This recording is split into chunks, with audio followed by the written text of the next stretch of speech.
మోడీ గారిని అందరూ విమర్శించేవాళ్ళే, కానీ తెలియకుండా అందరూ అన్నీ ఫాలో అవుతున్నారు. మొట్టమొదట కరోనా వచ్చినప్పుడు గంట కొట్టమన్నారు. అసలు గంట కొట్టడం ఏందని ప్రతి ఒక్కళ్ళు విమర్శించారు, ప్రతి ఒక్కళ్ళు గంట కొట్టారు. ఆ తర్వాత దీపాలు వెలిగించమన్నారు, అందరూ వెలిగించారు. ఆ తర్వాత ఘర్ ఘర్కి తిరంగా అన్నారు, ప్రతి ఇంటి మీద జెండా ఎగరేశారు. ఇప్పుడు పొదుపు మంత్రం చెప్పారు. డీజిల్ పెట్రోల్ చాలా రేట్లు పెరిగాయి, కొన్ని ప్రోగ్రామ్స్ వాయిదాలు వేసుకోండి, ఇతర దేశాలు వెళ్ళకండి, ఇంట్లోనే ఉండండి, చాలా చాలా చెప్పారు. ఇది ప్రధానమంత్రిగా లాల్ బహదూర్ శాస్త్రి గారు ఉన్నప్పుడు కూడా ఇట్లాగే 1965లో కరువు వస్తే ఒక్కపూట భోజనం చేయమని చెప్పారట ప్రజలకి.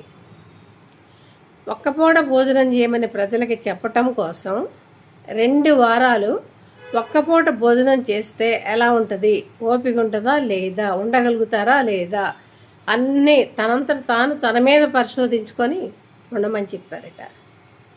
అట్లాంటి మహానుభావులు ఉండండి, ఆయన అలా చేశారంట. ఇందిరాగాంధీ కూడా పొదుపు మంత్రం చెప్పింది. ఇట్లాంటి కరువు కాటకాల్లో అప్పట్లో 5,000 కేజీల బంగారాన్ని నవాబు గారు ఇచ్చారని రకరకాలుగా ప్రచారాలు ఉన్నాయి, కానీ ఇచ్చింది మాత్రం అంత కాదని వాస్తవానికి ఒక వార్త అయితే ఉంది. ఏది ఏమైనా కానివ్వండి, మనం చాలా విపత్కర పరిస్థితుల్లో ఉన్నాము.